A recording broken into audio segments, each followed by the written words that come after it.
Many in the anime community have recently been made aware of a series called Chainsaw Man, an unhinged take on the shonen formula that somewhat tries to defy its predecessors with its heavy nod to classic cinematography and a focus on creating realistic characters in a heavily unrealistic world.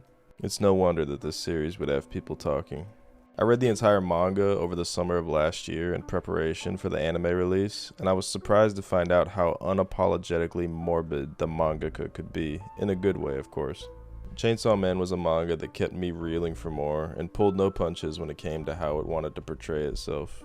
But after the anime release, I, like many others, started wondering about previous works by the man Tatsuki Fujimoto. The first one that I came across was Fire Punch. Upon hearing the name, I got deja vu to before I read Chainsaw Man. I thought the name was utterly silly, but upon completion of both series, it's clear that the author has a sense of humor because, especially in the case of Fire Punch, the title is where the silliness ends. Fire Punch, like Chainsaw Man, is an amazing manga that is a roller coaster from beginning to end. Never whilst reading it could I have predicted where the manga would head within one volume's length, but the unpredictable nature was something I found myself craving with each chapter. Even though the manga is unpredictable, it still flows well and never fails to make sense relative to the whole work. From the very first volume, it will make you question whether or not this is a manga you even want to read, but you become so intrigued that you can't help but continue. In my own words, Tatsuki Fujimoto is a genius with the pen, and Fire Punch is just more reinforcement of that. So now let me try and explain to you why I think this is true.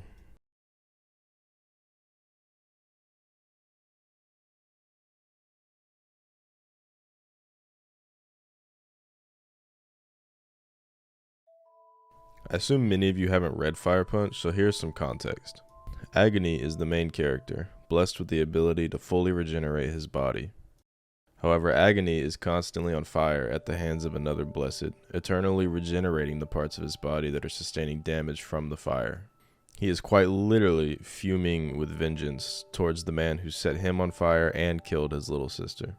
It's a pretty typical shonen revenge story. However, the differences between Agony and other shonen MCs is the way he goes about his revenge.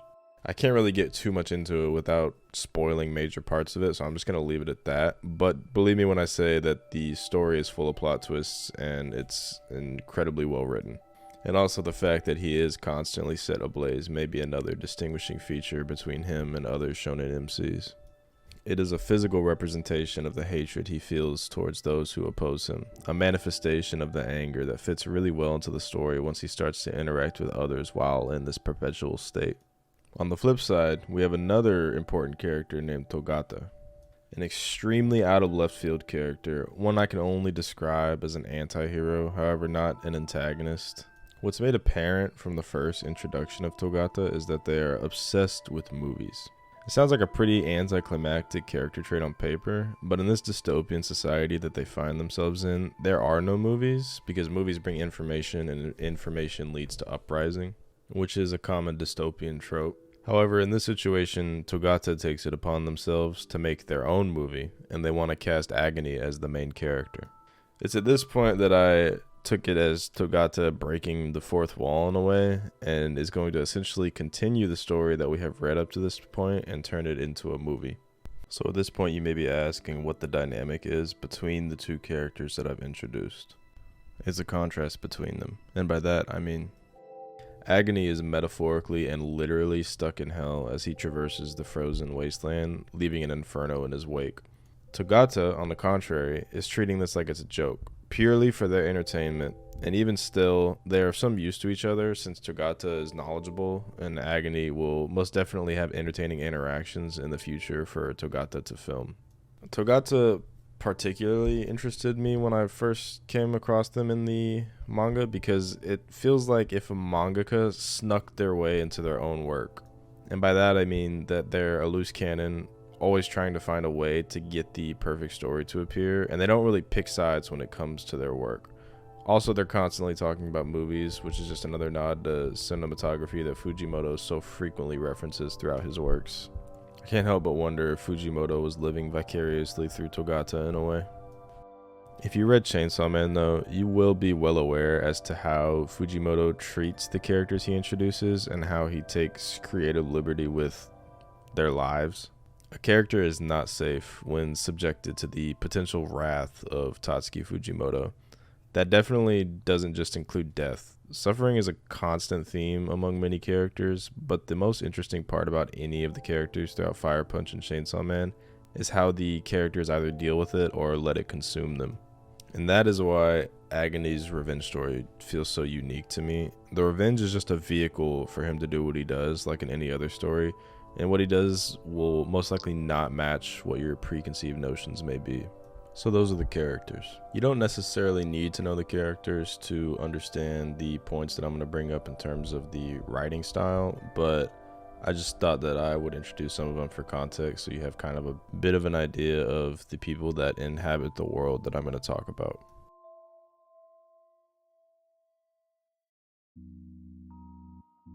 Probably the most exceptional characteristic of this manga and Tatsuki Fujimoto's work in general is how amazing he is with his paneling structure.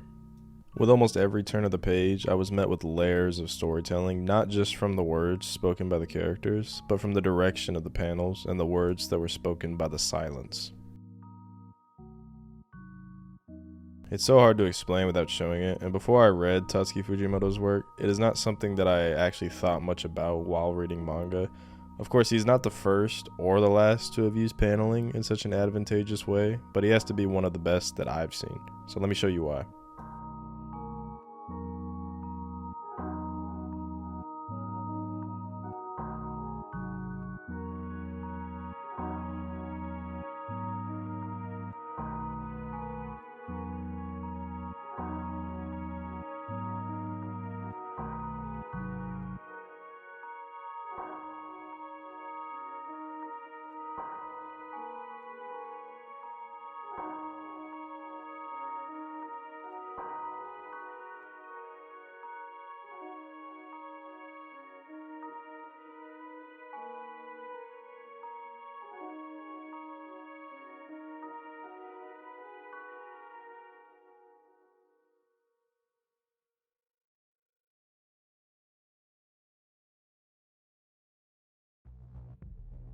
This is one of my favorite sequences in any manga that I've ever read, and I didn't even show the aftermath as to what happened here. This is where you can see Tatsuki Fujimoto's appreciation for cinematography shine. So much goddamn emotion with hardly any dialogue. It's literally like watching a movie. I was enveloped in goosebumps at this point, with my heart racing and my stomach dropping. Of course, it's even more invigorating when it is in context, so go read the manga for yourself to know exactly what's happening. This is what I'm talking about whenever I say that Fujimoto is a master with the pen. He shows that even in drawings, actions speak louder than words. It's so well put together, and the sections with no speech bubbles were just as informative and moving as sections with lots of character dialogue. It looks so effortless that I have to wonder if he is even trying to do this, or if his mind is just wired in such a way as to formulate these concepts subconsciously. There was no fancy panel tricks. It was just one rectangle after the other, with the tone of anguish growing with each turn of the page. I can't stress enough how stellar the paneling is in this manga. Even the fight sequences flow well and make sense. It's not often you find a manga that can create fight scenes that are so easy to follow, but the perfect paneling coupled with the gritty art design when the situation calls for it portray exactly what Fujimoto is trying to display. The despair that is cast over this world by those who inhabit it. Almost everyone in the Fire Punch universe is dreadful in nature, and it's written all over their faces. Even those in power have a touch of doubt and uneasiness, like tomorrow isn't guaranteed for them, and it's not. The world is harsh, and the art style portrays that. It is only during a few scenes when you can stop and take a breather from the roller coaster that is Fire Punch.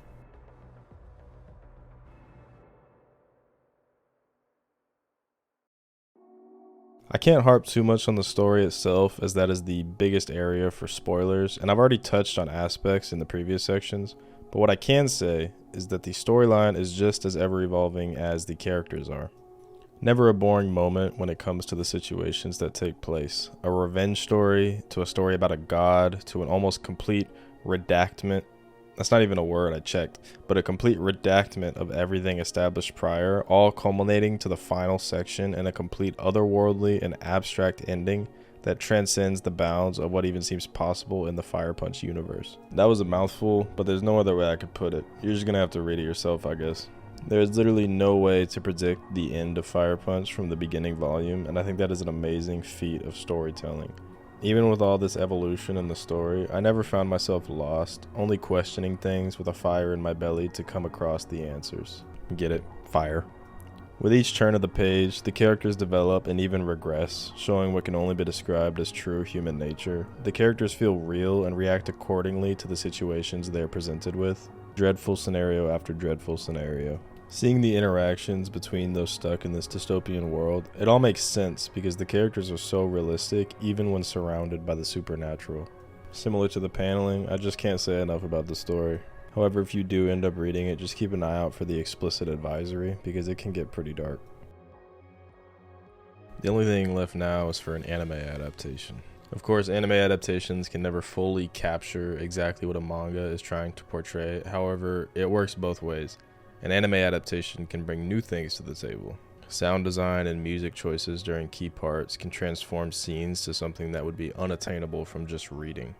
With a good studio behind it, the animation itself can also help it reach new heights. Being able to capture Tatsuki Fujimoto's grittiness in this manga would be a challenge, but we've already seen what MAPPA can do with how well Chainsaw Man turned out.